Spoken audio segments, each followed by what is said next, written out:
다 같이 한 마음으로 에스라서 4장 1절 말씀 같이 합독해 보도록 하겠습니다. 사로잡혔던 자들의 자손이 이스라엘의 하나님 여호와의 성전을 건축한 다음을 유다와 베냐민의 대적이 듣고. 아멘. 사랑하는 여러분, 이 세상은 사단이 공중 권세를 잡고 있습니다. 그렇기 때문에 사단의 공격이 있습니다. 에베소서 말씀에 보면 6장 12절 말씀에 보면 우리가 이 땅에서 살아가는 동안에 혈과 육의 싸움이 아니라 악한 영들과 상대하는 영적인 싸움이 있다라고 성경은 분명하게 말씀하고 있습니다. 우리의 씨름은 혈과 육을 상대하는 것이 아닙니다. 통치자들과 권세들과 이 어둠의 세상 주관자들과 하늘에 있는 악의 영들을 상대함이라. 누구입니까? 악한 사탄 마귀를 우리는 상대한다는 것입니다. 그렇기 때문에 우리의 육신만을 가지고 여러분 악한 영들을 상대해서는 이길 수가 없습니다. 그들은 권세가 있습니다. 그들은 힘이 있습니다. 그래서 우리의 혈과 육으로 상대하는 것이 아니라 악한 영들을 진멸하며 악한 영들을 완전히 부서뜨릴 수 있는 유일한 길은 한 가지입니다. 사랑하는 여러분, 예수의 이름 외에는 없습니다. 그렇기 때문에 악한 영들과의 전쟁, 악한 영들을 상대하는 것이기 때문에 주님께서는 우리에게 이렇게 권합니다. 전신갑주를 입으라고 말을 하고 있습니다. 그러므로 악한 영들을 상대하는 것이기 때문에 그러므로 하나님의 전신갑주를 취하라.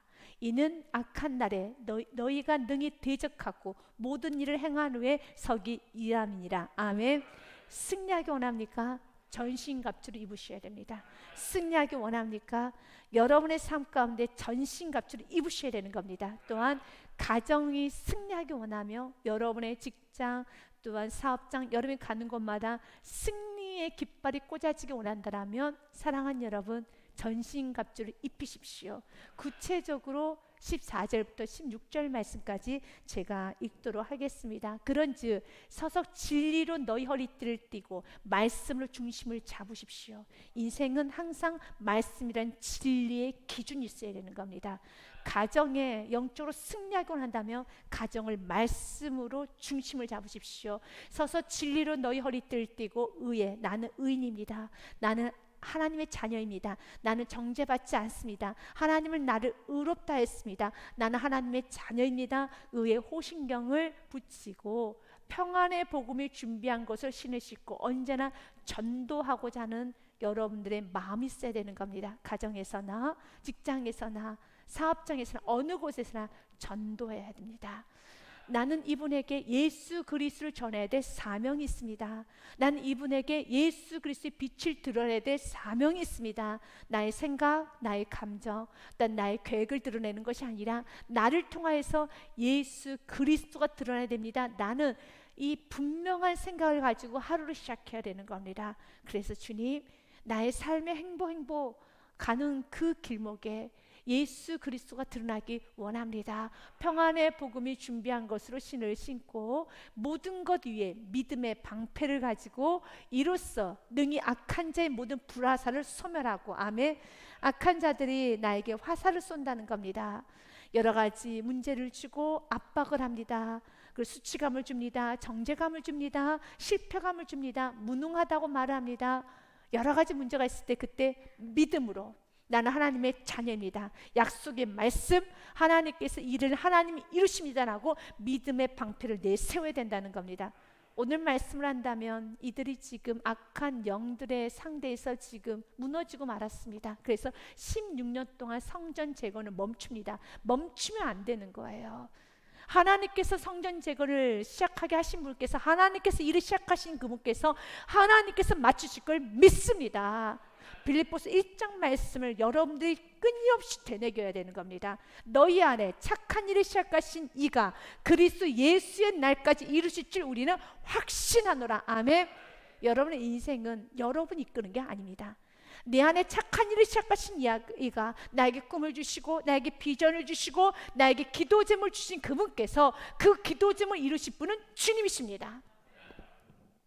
나를 시작하신 그분께서 나를 완성시켜 주실 분도 주님이십니다. 왜냐하면 주님은 알파이십니다. 주님은 오메가 끝입니다. 그래서 두려워하지 마십시오. 이렇게 어려움이 있어도, 이렇게 사마리아인들의 공격이 있고, 이렇게 참으로 국가적 압박이 있다 할지라도, 여러분 천만이 나를 둘러친다 할지라도, 사랑하는 여러분, 믿음의 방패로 불화살을 막아내야 되는 것입니다. 나는 약속의 말씀을 선포하면서 환경과 상관없이 나는 기뻐하리라. 환경과 상관없이 나는 기도하리라. 환경과 상관없이 나는 감사하리라. 환경과 상관없이 나는 믿음의 길을 걸어가리라. 아멘. 우리는 세상 사람들과의 같이 가는 게 아니에요. 세상 사람들과 우리는 구별되어서 거룩하게 다름이 보여줘야 되겠습니다. 그 다름이 무엇입니까? 낙심할 때 낙심하지 않는 게 다름이에요. 원망불평할 수밖에 없는 상황에서 원망불평하지 않고 감사로 승화하는 것이 다름이에요. 정말 우울하고 정말 낙심해야 될 때 기쁨으로 승화할 수 있는 게 예수 그리스도가 계시기 때문에, 예수 그리스도가 소망이기 때문에, 예수 그리스도가 계시기 때문에 우리는 기뻐하고 감사하고 오늘도 믿음으로 걸어가는 겁니다. 먼저 그의 나라 그의 의를 구하며 나아가는 것입니다. 그래서 의에 호신경도 붙이고 믿음의 방패를 들고 사단이 쏘는 그 불화살을 소멸하면서 17절에 같이 읽겠습니다. 구원의 투구와 성령의 검 곧 하나님의 말씀을 가지라. 아멘. 악한 영들을 부서뜨리고 악한 영들을 여러분 처단하는 건 여러분의 힘, 혈기 아니면 여러분들의 열정, 노력이 아닙니다. 하나님의 말씀을 가지라. 그 말씀을 선포하면서 가장 강력한 무기는 하나님 말씀에 순종으로 나가면 그 순종하는 데는 홍해가 갈라져요. 순종을 하게 되면 사랑하는 여러분, 요단강의 물이 다 말라집니다. 순종을 하게 되면 광야에서 길이 나옵니다. 순종을 하게 되면 여러분 광야에서도 꽃이 핍니다. 그래서 하나님 말씀에 순종하는 거예요. 순종하면 길이 없는 곳에 길이 나오고, 순종하면 바닷길에 마른 땅이 되는 것이고, 순종하면 모든 것이 다 역전이 되는 것입니다. 그래서 사랑하는 여러분, 여러분이 날마다 아침마다 일어나서 한번 외쳐보십시오. 하나님, 나는 순종을 사랑하겠습니다. 나는 순종하는 날을 오늘도 기대해 봅니다. 하나님, 오늘도 나는 순종하는 날을 한번 선포해 봅니다.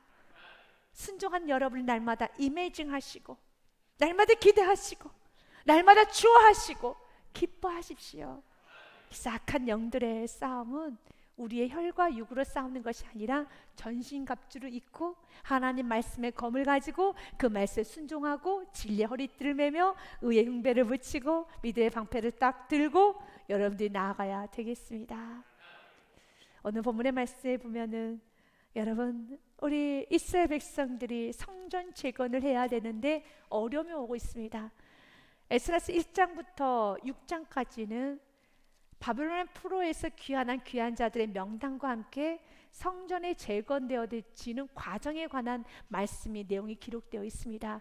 그러면서 특별히 3장에서 1절부터 5절 말씀까지는 성전 재건을 하는 데 있어서 사마리아인들이 방해를 하고 있음에 관한 말씀이 기록이 되어 있으며 6절서부터 마지막 23절까지는 성벽 재건, 다시 말해서 예루살렘 성전이 이미 다 지어지고 난 후에 성벽을 재건하는 데 있어서도 동일하게 사마리아인들이 방해하고 있는 그 여러분 내용이 오늘 본문의 말씀에 기록되어 있습니다. 그러면 6절부터 23절까지는 성전 재건에 관한 말씀이 있다가 다시 성벽 재건에 관한 말씀이 기록되어 있어서 이것은 참 연대기조로 맞지 않다. 왜냐하면 성전 재건을 하고 난 후에 나중에 성벽을 재건하게 되거든요. 그래서 굉장한 연도의 차이가 있습니다. 그런데 왜 이 부분이 이렇게 삽입되었을까? 에스라서 4장은 전체적으로 우리들에게 주고자 하는 메시지는 이 세상에는 우리가 믿음으로 살아가며 비전을 이루어가는 데 있어서의 어려움이 곳곳마다 있다라는 겁니다. 성전을 재건하는 데서도 어려움이 있고, 우리가 성전 재건하는 데 있어서는 아니 성전은 당연히 어려움 없이 재건돼야 되는 거 아니야? 이건 하나님의 집인데 이건 정말 그의 나라 그 의기 때문에 무조건적으로 순적하게만 이루어져야 되는 거 아니야? 이건 당연한 거 아니야? 그렇지 않습니다. 성전 재건하는 데서도 어려움이 있어요. 왜 그렇습니까? 성전이 세워지면 누가 제일 싫어할까요? 사단은 너무너무 싫어할 거예요. 그래서 사단이 엄청나게 방해를 하게 됐습니다. 그러나 두려워할 필요가 없어요. 무서워할 필요가 없습니다. 걱정할 필요도 없습니다. 약속의 말씀 붙들고 폭풍아 와라. 어려움이 오든 오지 않든 나는 믿음의 길을 가련다. 마치 무스의 뿔처럼 나는 가리라라고 하는 것처럼 우린 전진만 하면 되는 겁니다. 또한 예루살렘의 성벽을 재건한다는 것은 그들의 삶을 다시 한번 일으켜 세우는 겁니다. 여러분들 믿음 생활하고 예수님을 영접하고 그리스도인인데도 여러분 어떻습니까? 어려움이 있습니까? 없습니까? 있어요. 내가 분명히 예수님의 자녀고 내가 이렇게 예배도 드리고 내가 믿음의 길을 가려고 몸부림치면은 어려움이 없어야 되잖아요. 여러분들이 뭐 도둑질을 범죄하는 것도 아니고 또는 하나님을 여러분 싫어하는 것도 아니고 난 하나님 너무 좋아하는데 또한 특별히 나는 이렇게 나쁜 짓도 안 하는데 그리고 매일같이 예배하고 기도하고 나 하나님이 너무 좋고 교회가 너무 좋은데 그러면 내가 가난해지는 거 이상하지 않나? 나에게 어려움이 있는 건 이상한 일 아닌가? 아닙니다. 이렇게 믿음 생활하는 데 있어서도 성벽을 재건하는 데 어려움이 있었던 것처럼 믿음 생활하는 데 있어도 어려움이 있어요. 예수님도 우리에게 말씀하셨습니다. 요한복음 16장 33절 말씀에 너희가 세상에서 환난을 당하기도 하나 당하지 않을 수도 있으나 아닙니다. 너희가 세상에서 환난을 당하나 그러나 담대하라. 아멘. 같이 읽겠습니다. 이것을 너희에게서 이르는 것은 너희로 내 안에서 평안을 누리게 하려 합니다. 세상에서 너희가 환난을 당하나 담대하라. 내가 세상을 이겼노라. 아멘. 아멘. 그렇습니다. 너희가 세상에서는 환난을 당하나 그러나 어깨를 늘어뜨리지 마십시오. 위축하지도 마십시오. 우리는 영원히 어떤 상황에서 담대해야 될 이유가 있습니다. 예수님은 세상을 이기셨기 때문입니다. 그 이미 이기신 예수님, 승리하신 예수님, 부활하신 예수 그리스도 약속의 말씀 꼭 붙들고 담대하십시오. 뒤로 물러서지 마십시오. 담대하십시오. 그리고 더 나가서 분별하십시오. 이 사람이 지금 나에게 하는 말이 나에게 도움이 되는 말인가? 아니면 내가 거부해야 되는 말인가? 내가 지금 같이 동역을 해야 될 상황인가? 아니면 어렵지만 그의 도움을 받지 말아야 되는 것인가? 그래서 여러분들이 받아야 될 돈이 있고 거부해야 될 돈이 있으며 먹어야 될 음식이 있고 먹지 말아야 될 음식이 있으며 만나야 될 사람이 있고 만나지 말아야 될 사람이 있어요. 이것을 잘 분별할 수 있어야 돼요. 어려우면 어려울수록 물질이 없으면 없을수록 외로우면 외로울수록 더 잘 분별하셔야 돼요. 아무나 만나면 안 됩니다. 아무거나 먹으면 안 돼요. 여러분 또한 너무 가난한다 할지라도 여러분 받지 말아야 돼, 내가 취하지 말아야 될 돈은 취하면 안 되는 것입니다. 그 돈은 여러분에게 독이 될 겁니다. 그 만남 여러분에게 치명적인 아픔이 될 것입니다. 여러분 그 호의는 여러분에게 올무가 될 것입니다. 오늘 성경 말씀에서는요 그들 정확히 분별하고 거부를 합니다. 그리고 그들 많은 어려움을 당해요. 오늘 본문의 말씀 사로잡혔던 자들의 자손이 있을 하나님 여호와의 성전을 건축한 다음을 유다와 베냐민의 대적이 듣고 라고 했습니다. 유다와 베냐민의 대적이라는 것은 바로 사마리아인들을 말합니다. 북이스라엘 사람들을 말합니다. 솔로몬이 죽고 난 후에 이제 이스라엘은 나라가 두 나라로 나눠지게 됩니다. 북이스라엘과 10지파로 구성된 북이스라엘과 일단 2지파로 구성된 남유다로 나눠지게 됩니다. 여기서 2지파를 하면 유다와 베냐민 지파를 말하고 있습니다. 그리고 북이스라엘은 BC 722년에 아수르에 의해서 무너지게 됩니다. 그리고 또한 여러분 남유다였던 여러분 2지파로 구성된 남유다는 BC 586년에 바벨론에 의해서 무너지게 되고 그 후 70년이 지나고 난 후에 그들이 바벨론 포로에서 다시 귀환을 합니다. 귀환을 하고 난 후에 하나님께서 그들에게 허락하신 그 사명을 다 감당합니다. 예루살렘의 성전을 재건하죠. 그때 2절 말씀에 보면은 이제 사마리아인들이 제안을 합니다. 우리가 하나님을 섬겼다. 우리도 이 땅에 사람을 잘 섬겼던 너와 나는 같은 민족 아니느냐. 성전을 건축하는 데 있어서 성전을 재건하는 데 있어서 우리가 도와줄게. 우리 같이 하자라는 말을 합니다. 스룹바벨과 족장들에게 나와 이르되 스룹바벨은 바벨론에서 포로로 귀환하였던 우리 유다 백성들을 이끌었던 지도자죠. 그리고 지금 성전 재건을 책임지고 있는 여러분 총책임자이기도 하고요. 그래서 스룹바벨과 예수아가 여러분 이 총책임자라고 할 수 있죠. 우리가 말씀을 통해서 우리가 보았었습니다. 스룹바벨과 족장들에게 나와 이르되 우리도 너희와 함께 건축하게 하라. 같이 돕겠다는 겁니다. 우리도 너희 같이 너희 하나님을 찾노라. 아수르 왕 에살핫돈이 우리를 이리로 오게 한 날부터 우리가 하나님께 제사를 드리노라 하니 라고 했습니다. 그런데 그들의 말이 오늘 본문의 말씀 스룹바벨이 듣기에는 안 좋게 여깁니다. 그리고 거부를 합니다. 우리가 이걸 잘 분별할 수 있어야 돼요. 지금은 성전 재건에 있어서 사람이 참 많이 필요해요. 물질도 많이 필요합니다. 그렇기 때문에 내가 도와주겠습니다 하면은 무조건적으로 받아들여야 될 것 같은데 무조건적으로 받아들이면 안 되는 거예요. 하나님의 일은 하나님이 하십니다. 그렇기 때문에 여러분들이 기도하시길 하나님, 내가 무조건적으로 물질을 만남을 수용하는 사람이 아니라 분별할 수 있는 은혜를 허락하여 주시옵소서. 왜냐하면 지금 이 사마리아인들은 그들 마음 안에 좋지 못한 욕심이 있었어요. 야망이 있었습니다. 남유다 백성이 돌아오기 전까지는 그들이 그 땅을 차지하고 있었죠. 원주민처럼 차지하고 있었어요. 그런데 진짜 주인이 왔어요. 진짜 주인 누구입니까? 남유다 백성들이 이제 왔어요. 그리고 그들이 예루살렘 성전도 재건하고자 이렇게 시작을 하고 있어요. 지금까지 자유롭게 자신들이 헤게모니를 했어요. 이렇게 자신들이 지배를 했어요. 자신 다 통치하고 살았어요. 그런데 진짜 주인이 오다 보니까 뒷걸음 쳐야 되겠죠. 여기서 우리가 성전 건축을 좀 도와주면서 우리의 힘을 과시하려고 했던 그들의 안에는 욕심이 있었다는 겁니다.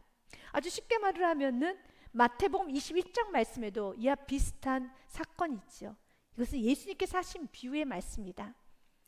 예수님께서는 다른 한 비유를 들으라. 한 집 주인이 포도원을 만들어 산 울타리로 두르고 거기에 집을 짜는 틀을 만들고 망대를 짓고 농부들에게 세로 주고 타국으로 갔어요.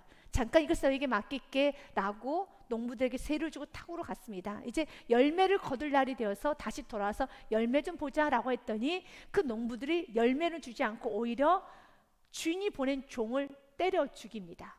이 사건이 있어요. 열매 거둘 때가 가까움에 그 열매를 받으려고 자기 종들을 농부들에게 보내니 농부들이 종들을 잡아 하나는 심히 때리고 하나는 죽이고 또 하나는 돌로 쳤거늘. 그래서 다시 생각을 합니다. 다시 다른 종들을 처음보다 많이 보내니 그들에게도 그렇게 하였는지라. 그리고 마지막 그 주인은 이렇게 생각합니다. 내 아들을 보내면, 내 상속자를 보내면 이들이 이렇게 대화하지 않겠지. 내 땅이니까 돌려주겠지라고 생각을 해요.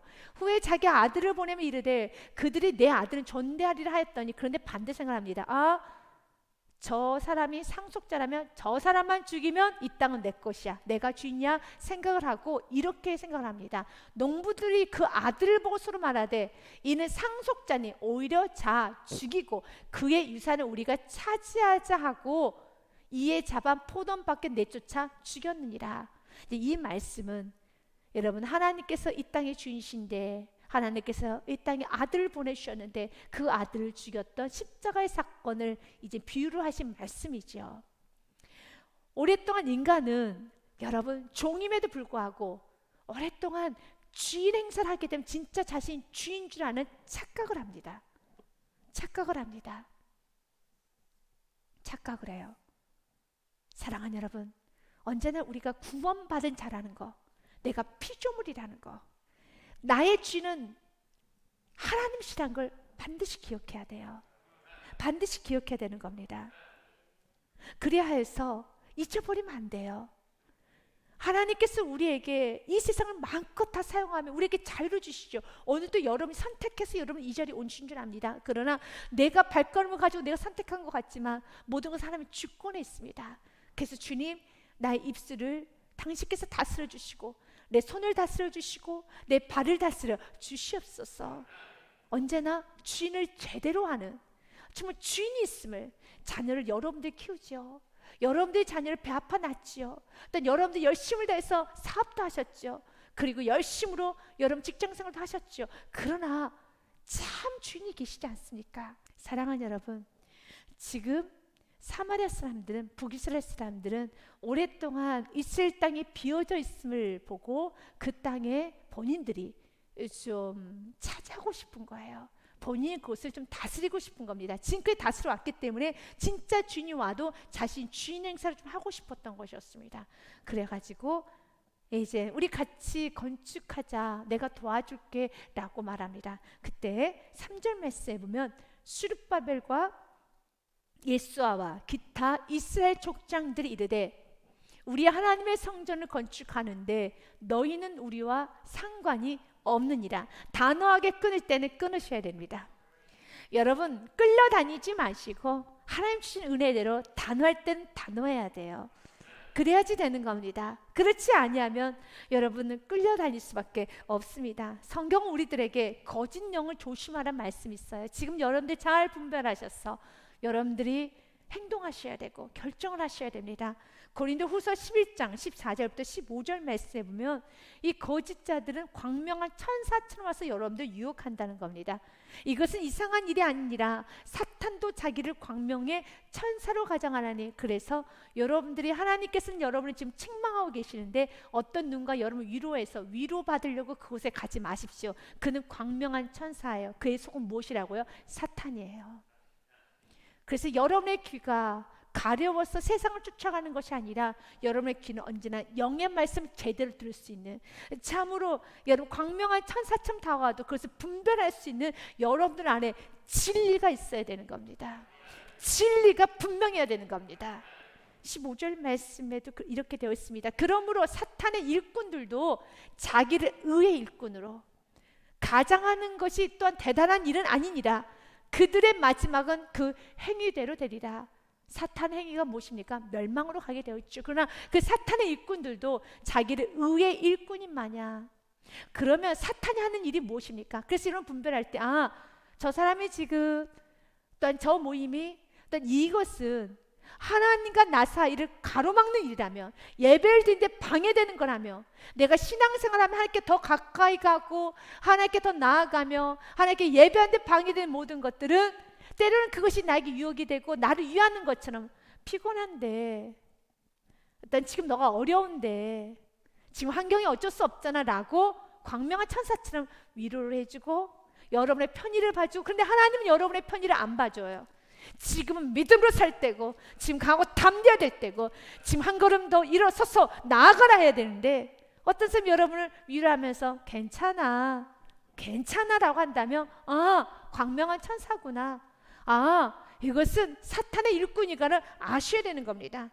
왜냐하면 디모데전서 6장 3절과 5절 말씀에 보면 누구든지 다른 교훈을 하며 바른 말 곧 우리 주 예수 그리스도의 말씀과 경건에 관한 교훈을 따르지 아니하면 그는 교만하여 아무것도 알지 못하고 변론과 언쟁을 좋아하는 자니 이로써 투기와 분쟁과 비방과 악한 생각이 나며 마음이 부패하여지고 진리를 잃어버려 경건을 이익의 방도로 생각하는 자들의 다툼이 일어나니라. 경건은 자기 유익의 방편으로 교회 생활을, 예배 생활을, 여러분들 이 땅에 살아가는데 복받는 이익의 방편을 생각하면 안 됩니다.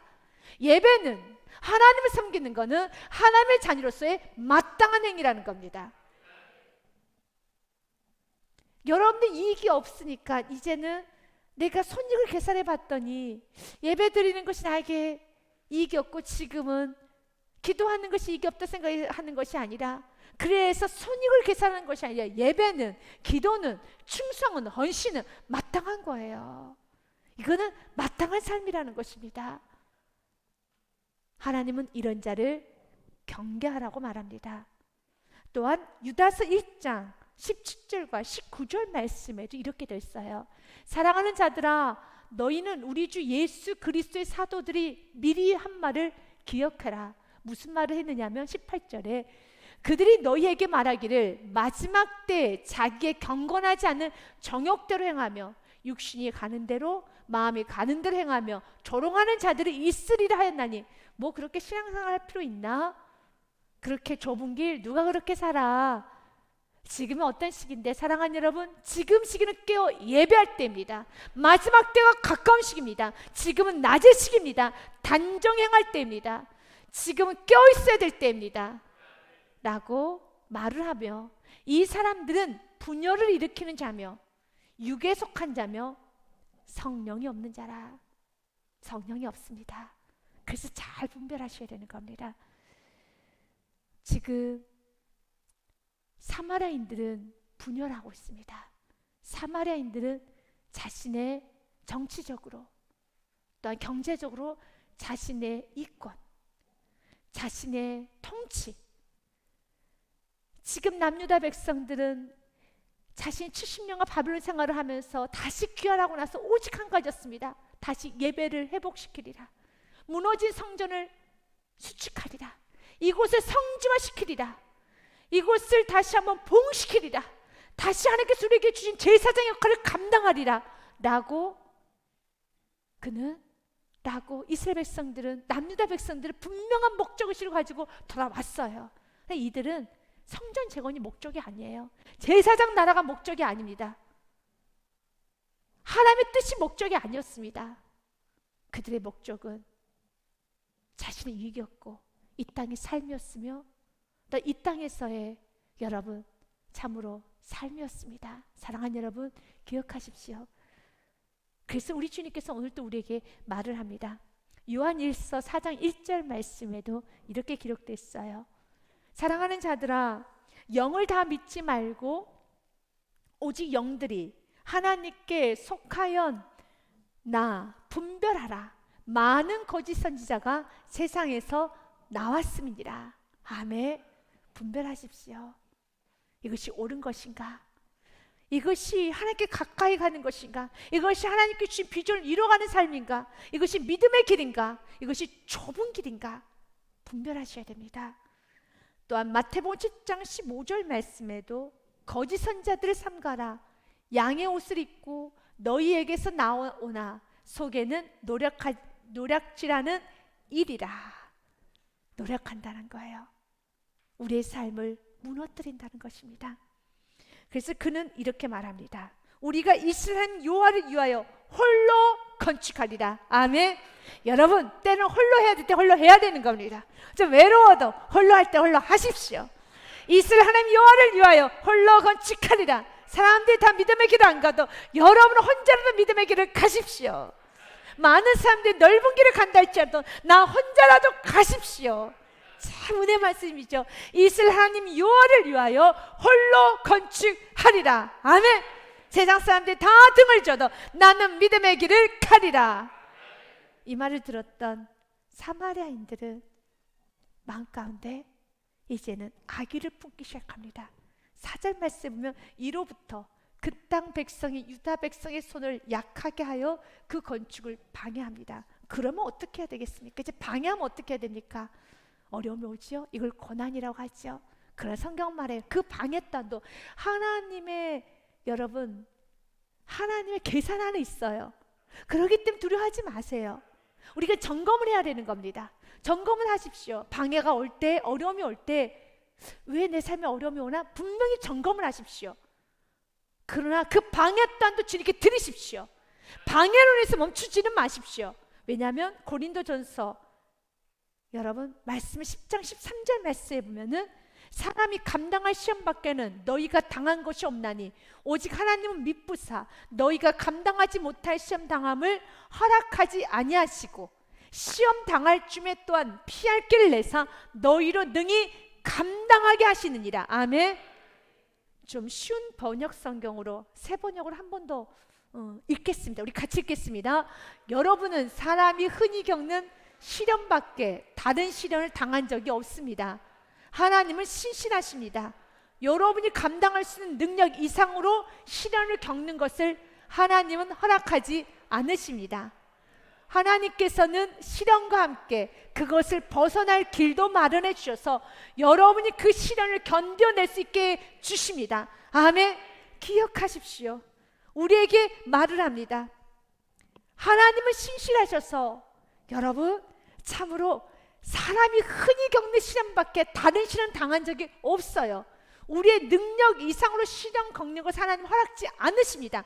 그런데 어떤 시련은 여러분이 생각하기에 이거 너무 나에게 큰 건데, 이거 나에게 너무 컸는데, 이것은 그걸 감당할 만한 힘을 주세요.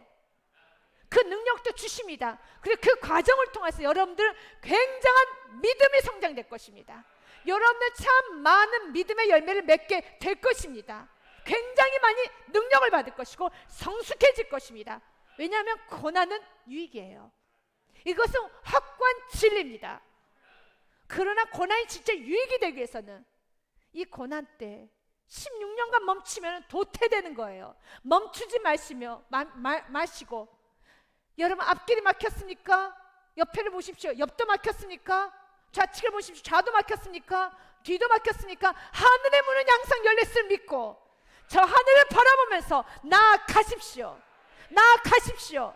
반드시 하나님께서 이 모든 과정을 통해서 합력하여 선을 이루십니다. 하나님은 그가 좋으신 분이세요. 하나님 너무너무 좋으신 분이십니다. 이들이 이미 성전의 건축을 시작했었을 때, 주철을 놨었을 때 이들이 찬양을 했었잖아요. 에스더서 3장 말씀에 보면 11절 말씀부터 10절부터 11절 말씀에 보면 이제 성전 건축을 시작하겠노라라고, 재건을 시작하겠노라고 그들이 성전에 주철을 놨어요. 주철을 놓고 난 다음에 너무너무 기뻐가지고 찬양을 합니다. 엄청나게 찬양을 합니다. 건축자가 여호와의 성전에 기초를 놓을 때 제사장들은 예복을 입고 나팔을 들고 아삽 자손 레위 사람들은 지금을 들고 서서 이스라엘 왕 다윗의 규례대로 여호와를 찬송하되, 뭐라고 찬송했습니까? 같이 읽습니다. 찬양으로 화답하며 여호와께 감사하여 이르되 주는 지극히 선하심으로 그의 인자하심이 이스라엘에게는 영원하시도다 하니, 모든 백성이 여호와의 성전 기초를 놓임을 보고 여호와를 찬송하며 큰 소리로 즐거이 부르며. 아멘. 믿으십니까? 상반절 말씀에 보면 그가 주님을 찬송하면서 주님은 지극히 선하심으로, 여호와에서 그가 좋으신 하나님이시라는 거예요. 좋으신 하나님, 그 좋으신 하나님, 선하신 하나님, 인자하신 하나님은 영원하시도다. 저는 이 부분을 여러분들이 믿음을 끝까지 붙드세요. 그 인자한 하나님은 오늘 너무 좋으셨어. 그런데 지금 이 상황에서는 좋지 않게 느껴지십니까? 믿음은 3장에서 좋으신 하나님 선포했을 때 4장까지 그 믿음을 끌고 와야 되는 거예요. 영원히 그분은 He is good 이라고 하지 않았습니까? 그분은 좋으신 분이십니다. 그러면 3장에서 좋으신 하나님을 좋으신 하나님을 찬양했다라면 그 좋으신 하나님을 그대로 가슴에 품고 어디까지 오라고요? 4장까지 오셔야 돼요. 영원히 가셔야 되는 겁니다. 믿음은 좋을 때만 좋게 반응한 게 믿음이 아니에요. 믿음은 좋을 때 반응했던 그 믿음의 고백을 어려울 때도, 힘들 때도, 좀 여러분의 계획대로 안 될 때도, 억울할 때도 믿음은 그 좋으신 하나님을 바로 이 억울한 상황에서, 억울한 밤에 선포를 하는 겁니다. He is good 이라고 선포를 하는 겁니다. 아멘. 그럴 때 하나님은 그래, 나는 역시 그것이지, 난 좋으신 하나님이지, 맞아, 난 내 삶을 항상 좋게만 인도하여 줄 것이란다. 아멘. 우리가 보면은 여러분 민수기 23장 19절 말씀과 야고보서 1장 17절 말씀에 하나님은 사람이 아니시나니 거짓말을 하지 아니시고 인생이 아니시나니 후회가 없으시도다. 어찌 그 말씀하신 바를 행하지 않으시며 하신 말씀 실행하지 않으시랴. 아멘. 하나님은 반드시예요. 반드시 내가 너를 축복하리라. 반드시 내가 너를 들었으리라. 반드시입니다. 야고보서 1장 말씀에도 17절에 이렇게 되어 있습니다. 같이 읽습니다. 온갖 좋은 은사와 온전한 선물이 다 위로부터 빛들이 아버지께로부터 내려오나니 그는 변함도 없으시고 회전하는 그림자도 없으십니다. 아멘. 회전하는 그림자조차도 없으세요. 변하지 않습니다. 변한 건 환경인 것뿐이고 변한 건 내 마음이 좀 기우뚱기우뚱한 것뿐이지 하나님은 언제나 그곳에 계십니다. 언제나 신실하십니다. 실수하지 아니하십니다. 이로부터 유다 백성을 약하겠다고 성경은 기록되어 있어요. 이로부터 이렇게 믿음으로 결단하고 난 후로부터, 내가 믿음으로 더 살겠노라라고 결단한 후로부터 그 땅 백성이, 유다 백성의 손을 약하게 하여 그 건축을 방해하되 바사왕 고레스의 시대부터 바사왕 다리오가 즉위할 때까지, 고난이 너무 길어요. 왕이 여러분 바꿔질 때까지. 그래요. 때로는 고난이 이렇게 길 때가 있어요. 그래서 어떤 분이 고난이 길 때 함부로 판단하면 안 돼요. 함부로 정죄하면 안 되는 거예요. 이렇게 길 때가 있어요. 그럼 어떻게 해야 됩니까? 손을 늘어뜨려야 되겠습니까? 아닙니다. 손을 늘어뜨리면 안 되는 겁니다. 이렇게 길어도, 이렇게 어려워도, 또한 바사왕 고레스부터 바사왕 다리오가 즉위할 때까지 관리들이 뇌물을 줘 그 계획을 막았으며, 무서운 여러분 압박이죠. 뇌물을 주고 법을 여러분 악용해서, 이거는 탄압이에요. 아픕니다. 그러나 이 아픔도 감당할 만하니까 주는 것이고 반드시 이기셔야 되는 겁니다. 히브리서 10장 말씀이 우리가 붙들어야 될 말씀이죠. 의인은 믿음으로 전진하는 겁니다. 히브리서 10장 말씀해 보면요, 나의 의인은 믿음으로 말미암아 살리라. 또한 뒤로 물러가면 내 마음이 그를 기뻐하지 아니하리라 하셨느니라. 아멘. 뒤로 물러가면 하나님 안 기뻐하셔요. 하나님은 오늘도 믿음을 보기 원합니다. 39절 말씀 같이 읽습니다. 우리는 뒤로 물러가 멸망할 자가 아니요 오직 영혼을 구원하며 이르는 믿음을 가진 자니라. 아멘. 우리는 뒤로 물러가서 멸망할 자가 아니라 믿음을 갖고 나아가야 되겠습니다. 또 아하스로가 즉위할 때 그들이 글을 올려 유다와 예루살렘의 주민을 고발하니라. 왕에게 고발하는 거예요. 무섭죠. 왕에 고발하는 거예요. 정치적 탄압까지 옵니다. 이렇게 조그만 여러분 성전을 지으려고 했는데 여러분 짓지 못하도록 국가적 탄압이 온다는 거예요. 왕의 탄압이 온다는 거예요. 지금으로 말하면 매스컴을 동원한다는 거예요. 지금으로 말한다면 여러분 정치 권력을, 어떤 여러 가지 권력을 행사한다는 거예요. 너무 힘들어요. 너무 아파요. 그럼 어떻게 해야 됩니까? 멈춰야 되겠습니까? 이스라엘 백성들은 24절 말씀에 보면 중단을 해요. 에스라서 4장 24절 말씀에 보면 이에 예루살렘에서 하나님의 성전 공사가 바사왕 다리오 제2년까지 중단되니라. 16년간 중단이 돼요. 그런데 다시 그들이 시작을 하죠. 바로 여러분 학개 선지자와 스가랴 선지자의 말씀을 통하여서 다시 은혜 받고 일어섭니다. 사랑하는 여러분, 우리는 중단하지 맙시다. 날마다 오늘 말씀 붙들고, 혹시 여러분 손을 늘어뜨린 성도가 있습니까? 믿음의 길 가는 것을 좀 멈추셨습니까? 여러분 힘이 들어서 조금 낙심하고 있습니까? 약속의 말씀 희미해서 여러분 좀 뒷걸음질 치고 계십니까? 여러분 삶에 우울합니까? 우울하지 마시고 약속의 말씀 신실하신 하나님 붙들고 오늘도 분연 일어서시길 바라겠습니다. 이사야서 말씀으로 오늘 말씀을 마무리하도록 하겠습니다. 이사야서 말씀 40장 말씀에 피곤한 자에게는 능력을 주시며 무능한 자에게는 힘을 더하시나니, 같이 읽겠습니다. 소년이라도 피곤하며 곤비하며 장정이라도 넘어지며 쓰러지되, 31절도 같이 읽습니다. 오직 여호와를 앙망하는 자는 새 힘을 얻으리니 독수리가 날개 치며 올라감 같을 것이요 다른 박질하여도 곤비하지 아니하겠고 걸어가도 피곤하지 아니하리라. 아멘. 여러분 이것이 예배의 힘이에요. 내가 오전까지만 해도 내가 참 우울했는데 오늘 예배 드리고 났더니 여호와를 앙망하고 주를 바라보고 났더니 새 힘을 얻으니, 이렇게 해서 인생을 사는 거예요. 그리고 우리 마지막 때 오직 주님의 은혜로 여기까지 왔습니다. 나는 순간순간 낙심하고 순간순간 내 어깨에 늘어뜨릴 수밖에 없었지만 주님 바라볼 때마다 주님께서 나의 늘어진 어깨를 이렇게 세워주셨고 새 힘을 주셨습니다. 독수리가 날개치며 올라가는 것 같을 것이요 다른 박질라도 곤비하지 아니하겠고 걸어가도 피곤하지 아니하리라. 은혜 많이 받으셨습니까? 그렇다면 오늘 저녁에 여러분 집에 가서 여러분들은 기쁘게 웃을 수 있습니다.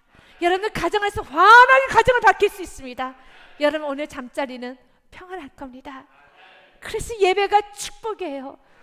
여러분 삶에 예배를 드리셔야 돼요. 예배를 통하여서 힘을 얻으셔야 되는 겁니다. 그래서 세상에 나가십시오. 그리고 마음껏 섬기십시오. 믿음을 도전하십시오. 할 수 없는 상황에서도 하십시오. 여러분 아무것도 없는 상황에서도 모든 게 있는 자처럼 행하십시오.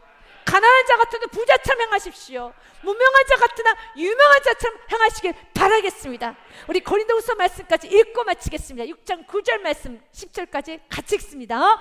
무명한 자 같으나 유명한 자요, 죽은 자 같으나 보라 우리가 살아있고, 징계를 받은 자 같으나 죽임을 당하지 아니하고, 근심한 자 같으나 항상 기뻐하고, 가난한 자 같으나 많은 사람을 부유하게 하고, 아무것도 없는 자 같으나 모든 것을 가지자로다. 아멘. 이 모든 것을 가질 수 있는 한 가지입니다. 우리 누구를 소유했기 때문에요? 예수 그리스도. 예수 그리스도를 내게 주옵소서. 세상 그 어떤 걸 다 주님이 걷어가셔도 난 예수 그리스도만 계시면 됩니다. 아멘. 예수님 내게 주시옵소서.